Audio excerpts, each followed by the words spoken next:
بسم اللہ الرحمن الرحیم والرابع قد تترك الحقيقة بدلالة من قبل المتکلم۔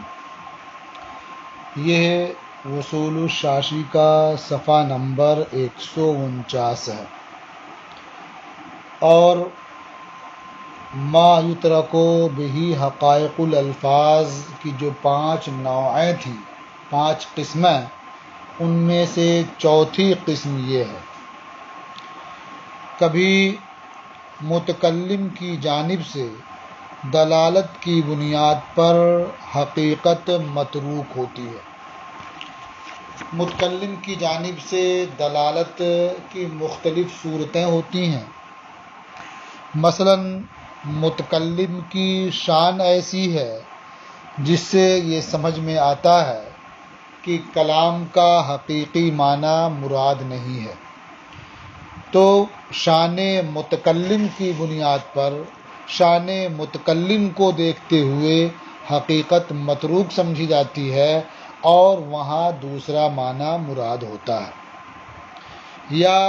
کبھی متکلم کی حالت ایسی ہوتی ہے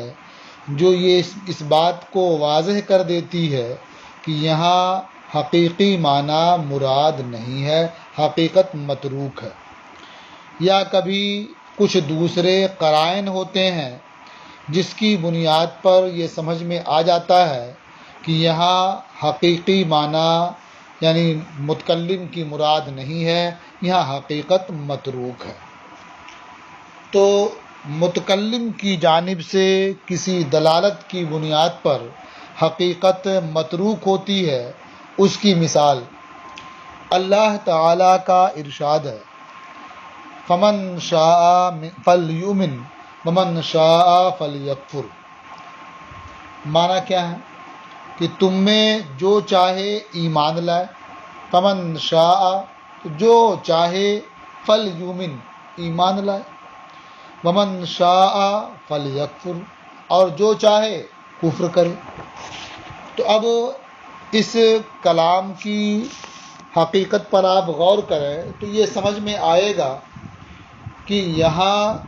ایمان لانے اور کفر کرنے کا اختیار دیا گیا ہے۔ ایمان لانا بھی مباح ہے، کفر کرنا بھی مباح ہے۔ اب بندے کو اختیار ہے، چاہے ایمان لائے اور چاہے کفر کرے۔ یہ اس کی حقیقت ہے۔ لیکن متکلم کی شان کو دیکھتے ہوئے یہ سمجھ میں آتا ہے کہ یہاں حقیقت متروک ہے، اس لیے کہ بلا شبہ کفر یہ قبیح ہے اور اللہ جل شانہ حکیم ہے، اور حکیم یہ قبیح کا حکم نہیں دے سکتا۔ تو اس سے یہ معلوم ہوا کہ یہاں جو حقیقت ہے وہ متروک ہے۔ یہاں یہ کلام بطور تحدید ہے، یعنی جو چاہے ایمان لائے اور جو چاہے کفر کرے، یہ اختیار دینے کے لیے نہیں ہے، یہ کفر کرنے کی اباحت کے لیے نہیں ہے، بلکہ ایک طرح سے یہ مخاطب کی تحدید کے لیے، اس کی توبیخ کے لیے ہے۔ اور تحدید اسی لیے ہوتی ہے تاکہ سامنے والا وہ کام نہ کرے۔ تو یہاں کفر سے روکنے کے لیے ایک طرح سے یہ تحدید ہے۔ یہاں جو حقیقت ہے وہ متروک ہے، حکیم متکلم کی شان کو دیکھتے ہوئے۔ مثالہ قولہ تعالی، یعنی متکلم کی جانب سے دلالت کی وجہ سے ترک حقیقت کی مثال اللہ تعالیٰ کا ارشاد فمن شاء فلیؤمن ومن شاء فلیکفر ہے۔ وذالک لأن اللہ تعالی حکیم۔ اب متکلم کی جانب سے دلالت کیسے ہوئی اسے واضح کرتے ہیں، اور وہ یعنی متکلم کی جانب سے دلالت کی وجہ سے ترک حقیقت کا ثبوت اس لیے ہے کہ اللہ تعالی حکیم ہے،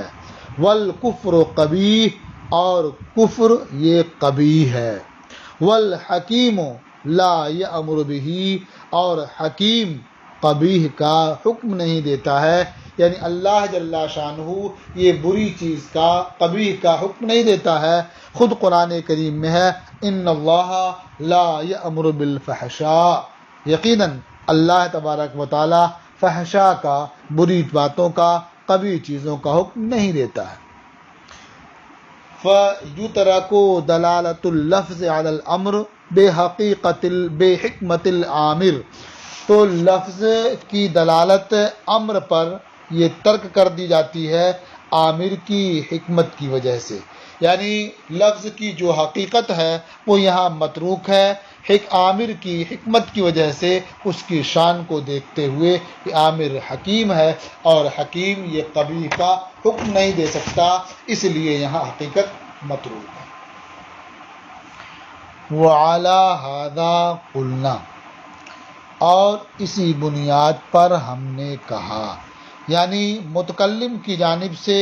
دلالت کے سبب حقیقت متروک ہوتی ہے، اس بنیاد پر ہم نے یہ کہا کہ جب کوئی آدمی دوسرے کو گوشت خریدنے کا وکیل بنائے تو اب یہ دیکھا جائے گا کہ جو موکل ہے وہ مسافر ہے یا مقیم ہے۔ اگر وہ موکل مسافر ہے، کہیں راستے میں پڑاؤ ڈالے ہوئے ہے، تو اس کا وکیل بنانا گوشت خریدنے کا یہ محمول ہوگا پکا ہوا گوشت خریدنے پر یا بھنا ہوا گوشت خریدنے پر۔ اور اگر وہ موکل صاحب منزل ہے، کہیں اقامت کیے ہوئے ٹھہرا ہوا ہے اور اس نے وکیل بنایا گوشت خریدنے کا، تو یہ محمول ہوگا کچا گوشت خریدنے پر۔ تو اب اگر وہ مسافر ہے، راستے میں اترا ہوا ہے اور اس نے کسی کو وکیل بنایا کہ گوشت خرید لاؤ، تو اس سے سمجھا جائے گا کہ یہ پکا ہوا گوشت خریدنے کا وکیل بنا رہا ہے، لہٰذا اگر وہ وکیل پختہ یا بھنا ہوا گوشت خرید کر کے لاتا ہے تو یہ موکل کی طرف سے مانا جائے گا، اور اگر وہ کچا گوشت خرید کر کے لاتا ہے تو موکل کی طرف سے نہیں مانا جائے گا۔ اور اگر وہ اقامت کیے ہوئے ہے، کہیں ٹھہرا ہوا ہے اور اس نے وکیل بنایا گوشت خریدنے کا، تو اب یہ محمول ہوگا کہ کچا گوشت خرید کر کے لائے، تو اب اگر وہ پختہ یا بھنا ہوا گوشت خرید کر کے لاتا ہے تو یہ موکل کی طرف سے نہیں ہوگا بلکہ یہ وکیل کا اپنا فعل ہوگا۔ تو یہ متکلم کی حالت کو دیکھ کر کے اس بات کا اندازہ ہوا کہ یہاں حقیقت متروک ہے، ورنہ دونوں صورتوں میں، یعنی موکل چاہے مسافر ہو چاہے مقیم ہو، دونوں صورتوں میں جب اس نے گوشت خریدنے کا وکیل بنایا تو حقیقت یہ ہے کہ یہ عام ہے، یہ مطلق ہے، چاہے وہ پختہ اور بھنا ہوا گوشت خریدے یا کچا گوشت خریدے، دونوں صورتوں میں دونوں کو یہ عام ہے۔ لیکن متکلم کی حالت کو دیکھتے ہوئے یہ طے ہوا کہ یہاں مسافر ہوگا تو اسے پختہ اور بھنے ہوئے گوشت پر محمول کیا جائے گا، اور مقیم ہوگا تو اسے کچا گوشت خریدنے پر محمول کیا جائے گا۔ اس کو آپ یوں سمجھ سکتے ہیں کہ ایک آدمی آیا ہوا ہے، مہمان ہے اس مدرسے میں، اور کھانے کا وقت ہو گیا، اور ایک استاذ جو تنہا رہتے ہیں، فیملی کے ساتھ نہیں رہتے ہیں، کھانے کا وقت ہو گیا، کہا کہ جاؤ گوشت لے آؤ۔ اب اس کو محمول کیا جائے گا اس بات پر کہ جو ہوٹل پر پکا ہوا یا بھنا ہوا گوشت ملتا ہے وہ حضرت منگانا چاہتے ہیں۔ اب اگر شاگرد جا کر کے قصبے سے، آبادی کے اندر سے کچا گوشت خرید کر کے لے آئے تو ہر کوئی یہی کہے گا اس نے استاذ کی بات نہیں سمجھی۔ مہمان ہے، کھانے کا وقت ہو گیا، بچوں کے ساتھ وہ رہتے نہیں ہیں، تنہا رہتے ہیں، تو وہ کہاں پکائیں گے؟ تو اس کا مطلب کیا ہوا کہ وہ پکا ہوا اور بھنا ہوا گوشت چاہ رہے تھے۔ اور جو اساتذہ اپنے بچوں کے ساتھ فیملی کالونی میں رہتے ہیں، ان میں سے کسی نے فجر بعد کسی بچے سے کہا کہ جا کر کے گوشت لے آؤ، تو اس کا مطلب کیا ہے؟ کچا گوشت لے آؤ تاکہ وہ گھر بنوائیں گے اور وہ اور ان کے بچے کھائیں گے۔ تو جس طرح آپ یہاں سمجھ جاتے ہیں، اسی طرح اس حالت کو بھی سمجھیں کہ جب ایک آدمی سفر میں ہے، راستے میں کہیں ٹھہرا ہوا ہے، تو وہ یہ چاہتا ہے کہیں گوشت مل جائے، کھائیں پئیں اور یہاں سے چلتے بنیں۔ اس لیے جب اس نے گوشت خریدنے کا وکیل بنایا تو اسے محمول کیا جائے گا پکے یا بھنے ہوئے گوشت پر۔ اور کہیں مقیم ہے اور وہ گوشت منگوا رہا ہے، اس کا مطلب کچا گوشت منگوا رہا ہے تاکہ گوشت آئے اور یہ پکائیں اور اس کے بعد کھائیں اور پھر آرام کریں۔ تو یہاں حقیقت متروک ہے متکلم کی حالت کو دیکھتے ہوئے۔ وَعَلَىٰ هَٰذَا قُلْنَا، اور اس بنیاد پر ہم نے کہا، اذا وکلا بشراء اللحم، جب کوئی آدمی دوسرے کو گوشت خریدنے کا وکیل بنائے، فَإِنْ كَانَ مُسَافِرًا نَزَلَ عَلَى الطَّرِيقِ، تو اگر وہ وکیل بنانے والا مسافر ہو، راستے پر اترا ہوا ہو، فَهُوَ عَلَى الْمَطْبُوخِ، تو اس کی توکیل محمول ہوگی پکے ہوئے گوشت کے خریدنے پر، او علی المشوی، یا بھنے ہوئے گوشت خریدنے پر۔ یعنی یہ سمجھا جائے گا کہ اس نے جو وکیل بنایا ہے وہ پکا ہوا گوشت خریدنے یا بھنا ہوا گوشت خریدنے کا وکیل بنایا ہے۔ وَإِنْ كَانَ صَاحِبَ مَنزِلٍ فَهُوَ عَلَى النِّيَّةِ، اور اگر موکل صاحب منزل ہے، اقامت کیے ہوئے ہے اور اس نے وکیل بنایا، تو یہ توکیل یہ محمول ہوگی کچا گوشت خریدنے پر، یعنی یہ سمجھا جائے گا کہ اس نے کچا گوشت خریدنے کا وکیل بنایا۔ اب دونوں صورتوں میں اگر وہ اس کے خلاف کرتا ہے تو یہ سمجھا جائے گا کہ وہ موکل کی طرف سے نہیں ہے بلکہ وکیل کی اپنی طرف سے ہے۔ یہ ایک مثال ہوئی، ایک قول ہوا۔ وَمِنْ هَذَا النَّوْعِ يَمِينُ الْفَوْرِ، اور اسی قبیل سے، اسی نوع سے یمین فور ہے۔ یمین فور یہ وہ یمین ہے جو لفظاً معبد ہو اور معناً موقت ہو، یعنی لفظ کو دیکھ کر کے یہ معلوم ہوتا ہے کہ یہ ہمیشہ کے لیے ہے، لیکن معنی کے اعتبار سے وہ یمین موقت ہوتی ہے، کسی وقت کے ساتھ وہ مقید ہوتی ہے دلالت حال کی بنیاد پر۔ جیسے کوئی شخص دسترخوان پر بیٹھا ہوا ہے، دوسرا آدمی اس کے پاس آیا اور یہ کہہ رہا ہے تعال تغدی معی، آؤ میرے ساتھ کھانا کھاؤ، یعنی میرے ساتھ ناشتہ کرو یا میرے ساتھ دوپہر کا کھانا کھاؤ۔ یہ تغدی میں یہ صبح کا کھانا ہوتا ہے نصف نہار تک، تو اس میں ناشتہ بھی آ سکتا ہے اور دوپہر کا کھانا ہوگا۔ تو کہا آؤ میرے ساتھ کھانا کھاؤ، تو جسے بلایا تھا اس نے کہا واللہ لا اتغدی، بخدا میں کھانا نہیں کھاؤں گا۔ تو اس کا یہ کہنا کہ واللہ لا اتغدی یہ پھر جائے گا اس کھانے کی طرف جس کے لیے اس شخص نے بلایا ہے، دعوت دی ہے۔ لہٰذا اگر اس مہمان نے یا آنے والے شخص نے اسی دن اسی کے گھر میں اسی کے ساتھ بعد میں کھانا کھایا یا دوسرے کے ساتھ بعد میں کھانا کھایا اسی دن، تو وہ حانث نہیں ہوگا، کیونکہ دلالت حال سے یہ سمجھ میں آتا ہے کہ وہ جو منع کر رہا کہ واللہ لا اتغدی، بخدا میں کھانا نہیں کھاؤں گا، یہ جس کھانے کے لیے وہ بلا رہا ہے وہ کھانا نہیں کھائے گا اس وقت اس کے ساتھ، یہ دلالت حال سے معلوم ہوا۔ لہذا لا اتغدی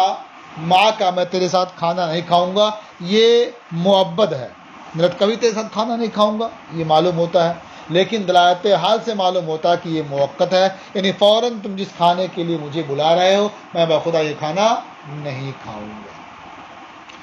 تو اسی قبیل سے یعنی متکلم کی جانب سے دلالت کی بنیاد پر حقیقت متروک ہوتی ہے، اسی قبیل سے یمین فور ہے۔ اس کی مثال جب کوئی شخص دوسرے سے کہے تعال تغدی معی، آؤ میرے ساتھ کھانا کھاؤ، فقال، تو وہ شخص جسے دعوت دی گئی جسے بلایا گیا اس نے کہا واللہ لا اتغدی، بخدا میں کھانا نہیں کھاؤں گا۔ تو اب حقیقت کے لحاظ سے کیا ہے، یہ معبد ہو، یعنی کبھی اس کے ساتھ کھانا نہ کھائے، لیکن یہ مراد نہیں ہے۔ یا نصرف ذالک الی الغداء المدعو الیہ، تو یہ کہنا اس کا یہ قول یا اس کی یہ قسم پھر جائے گی اس کھانے کی طرف جس کے لیے اسے بلایا گیا ہے، دعوت دی گئی ہے۔ حتی لو تغدی بعد ذالک فی منزلہ معہ او مع غیرہ فی ذالک اليوم لا یحنث، یہاں تک کہ اگر قسم کھانے والے شخص نے اس کھانے کے بعد جس کے لیے اسے بلایا گیا تھا اس بلانے والے کے گھر میں بلانے والے کے ساتھ کھایا یا بلانے والے کے علاوہ دوسرے کے ساتھ اسی دن کھایا، لا یحنث تو حانث نہیں ہوگا۔ ایک تیسری مثال، وَكَذَا اِذَا قَامَتِ الْمَرْأَةُ تُرِيدُ الْخُرُوجَ، اور یوں ہی جب عورت گھر سے باہر نکلنے کے ارادے سے کھڑی ہو جائے، فقال الزوج، تو شوہر کہے، ان خرجت فانت کذا، اگر تو باہر نکلی تو تو اس طرح ہے، مثلا تو مطلقہ ہے، تجھے طلاق ہے۔ اب اس کا حقیقت کیا ہے کہ اگر تو گھر سے باہر نکلی تو تجھے طلاق ہے، یعنی جب بھی تو گھر سے باہر نکلے گی تیری طرف سے گھر سے باہر قدم رکھنا پایا جائے گا، تجھے طلاق پڑ جائے گی، یہ حقیقت ہے۔ لیکن دلالت حال سے معلوم ہوا کہ یہاں متکلم کی جانب سے جو بات کہی گئی ہے تو یہاں دلالت حال سے یہ معلوم ہوتا ہے کہ متکلم کی مراد نہیں ہے، بلکہ اس کی مراد یہ ہے کہ تو بروقت جو نکلنا چاہ رہی ہے اگر تو نے باہر قدم رکھ دیا تو تجھے طلاق ہے۔ اور اب اگر وہ عورت اس وقت بیٹھ گئی، گھر میں اندر چلی گئی، تھوڑی دیر کے بعد پھر وہ نکل کر کے گئی تو اس پر طلاق نہیں پڑے گی۔ فرماتے ہیں وَكَذَا اِذَا قَامَتِ الْمَرْأَةُ تُرِيدُ الْخُرُوجَ، اور یوں ہی جب عورت گھر سے باہر نکلنے کے لیے کھڑی ہو جائے، فقال الزوج، تو شوہر کہے، ان خرجت فانت طالق، اگر تو باہر نکلی تجھے طلاق ہے۔ کان الحکم مقصورا علی الحال، تو یہ حکم طلاق منحصر ہوگا اسی وقت پر، یعنی فوراً نکلنے پر۔ حتیٰ لو خرجت بعد ذالک، یہاں تک کہ اگر وہ خاتون اس وقت کے بعد گھر سے باہر نکلی، لا یحنث، تو قسم کھانے والا حانث نہیں ہوگا اور وہ عورت مطلقہ نہیں ہوگی۔ والخامس، یعنی ترک حقیقت کی جو جگہیں ہیں، جو مواقع ہیں، اس کی 5 نوعیں ہیں، 4 آپ پڑھ چکے، 5ویں نوع یہ ہے والخامس، اور ترک حقیقت کی 5ویں نوع۔ وقد تترک الحقیقت بدلالت محل الکلام، اور کبھی کلام کی حقیقت متروک ہوتی ہے محل کلام کی دلالت کی وجہ سے، یعنی کلام جس محل میں واقع ہوا ہے اس سے یہ سمجھ میں آتا ہے کہ یہ حقیقت متروک ہے۔ مثلا وہ محل جس میں وہ کلام واقع ہوا ہے وہ لفظ کی حقیقت کے قابل ہی نہیں ہے، اسے وہ قبول ہی نہیں کر سکتا ہے، یہ سمجھ میں آ جائے گا کہ یہاں لفظ کی حقیقت مراد نہیں ہے، یہ متروک ہے بلکہ دوسرا معنی مراد ہے۔ جیسے کسی آزاد عورت نے کہا دوسرے شخص سے، بعتو نفسی منکا، میں نے اپنی ذات تم سے بیچ دی، یا کہا ملکت نفسی لک، میں نے تجھے اپنا مالک بنا دیا، یا کہا تصدقت لک نفسی، میں نے اپنی ذات کو تمہیں صدقہ کر دیا، یا کہا وہبت نفسی لک، میں نے اپنی ذات کو تجھے ہبہ کر دیا۔ تو اب ظاہر ہے کہ وہ آزاد عورت ہے، تو آزاد عورت کی بیع نہیں ہو سکتی ہے، وہ آزاد ہے، وہ اپنی ذات کو دوسرے کو ہبہ نہیں کر سکتی ہے، دوسرے کو مالک نہیں بنا سکتی ہے، وہ صدقہ نہیں کر سکتی ہے، تو یہاں جو لفظ کی حقیقت ہے بیع، ہبہ، تملیک اور صدقہ، یہ محل یہ بتا رہا کہ یہ مراد نہیں ہے، بلکہ ان الفاظ سے مراد کیا ہے؟ نکاح۔ اس لیے آزاد عورت اگر دوسرے شخص سے اس طرح سے کہتی ہے اور وہ قبول کر لیتا ہے تو نکاح منعقد ہو جائے گا۔ وَمِثَالُهُ، والخامس، اور 5ویں قسم، وقد تترک الحقیقت بدلالت محل الکلام، اور کبھی محل کلام کی دلالت سے حقیقت متروک ہوتی ہے، بأن کان المحل لا يقبل حقیقت اللفظ، بئی طور کہ وہ محل جس میں کلام واقع ہوا ہے وہ لفظ کی حقیقت کے قابل نہ ہو، اسے قبول نہ کرے۔ ومثالہ انعقاد نکاح الحرۃ بلفظ البیع والہبہ، اور اس کی مثال یعنی محل کلام کی دلالت سے ترک حقیقت کی مثال حرہ کے نکاح کا انعقاد لفظ بے سے اور لفظ ہبہ سے اور لفظ تملیک سے اور لفظ صدقہ سے۔ ان الفاظ سے نکاح کا انعقاد یہ اس کی مثال ہے کہ محل کلام کی دلالت سے حقیقت متروک ہے۔ اور ایسے ہی آقا کا اپنے غلام سے یہ کہنا درحال کہ وہ غلام آقا کے علاوہ دوسرے شخص سے معروف النسب ہے، یعنی لوگ اس کے بارے میں جانتے ہیں کہ زید اس کا آقا ہے اور یہ خالد کا بیٹا ہے، تو خالد سے وہ معروف النسب ہے کہ خالد کا بیٹا ہے وہ، اور زید کا وہ غلام ہے۔ اب زید اپنے اس غلام کے بارے میں کہتا یا کہ ھذا ابنی، یہ میرا بیٹا ہے، تو ظاہر ہے کہ ھذا ابنی کی جو حقیقت ہے وہ یہاں نہیں ہو سکتی، کیونکہ وہ معروف النسب ہے، خالد کا بیٹا ہونا معروف و مشہور ہے، تو محل جو کلام کا جو محل ہے وہ حقیقت کو قبول نہیں کر رہا، اس لیے یہاں اس کا مجازی معنی مراد ہوگا، اور یہ گویا ھذا ابنی کہہ کر کے وہ بتانا چاہتا کہ یہ آزاد ہے۔ ایسے ہی آقا نے اپنے اس غلام سے جو غلام عمر میں آقا سے بڑا ہے یہ کہتا ھذا ابنی، یہ میرا بیٹا ہے، تو ظاہر ہے کہ کوئی بھی بیٹا اپنے باپ سے عمر میں بڑا نہیں ہو سکتا، اور یہاں آقا یہ چھوٹا ہے اور غلام عمر میں اس سے بڑا ہے، اور آقا کہہ رہا کہ یہ میرا بیٹا ہے، اس کا مطلب صاف ہے کہ یہاں حقیقت مراد نہیں ہے، اس لیے کہ جو محل کلام ہے وہ حقیقت کے قابل ہی نہیں ہے، تو یہاں معنی مجازی مراد ہے، یعنی ھذا ابنی کہنے سے وہ آقا یہ بتانا چاہتا ہے کہ یہ آزاد ہے، میرا آزاد کیا ہوا یہ ہے۔ وَقَوْلُهُ لِعَبْدِهِ، اور آقا کا اپنے غلام سے کہنا، وَهُوَ مَعْرُوفُ النَّسْبِ مِنْ غَيْرِهِ، اس حال میں کہ وہ غلام آقا کے علاوہ سے معروف النسب ہے، کیا کہنا ھذا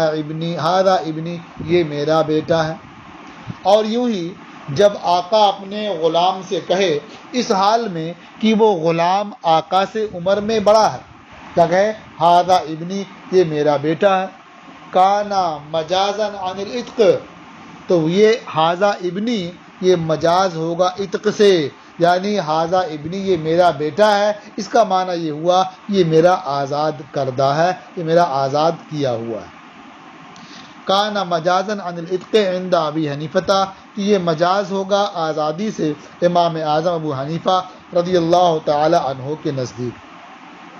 خلافاً لہما، اس مسئلے میں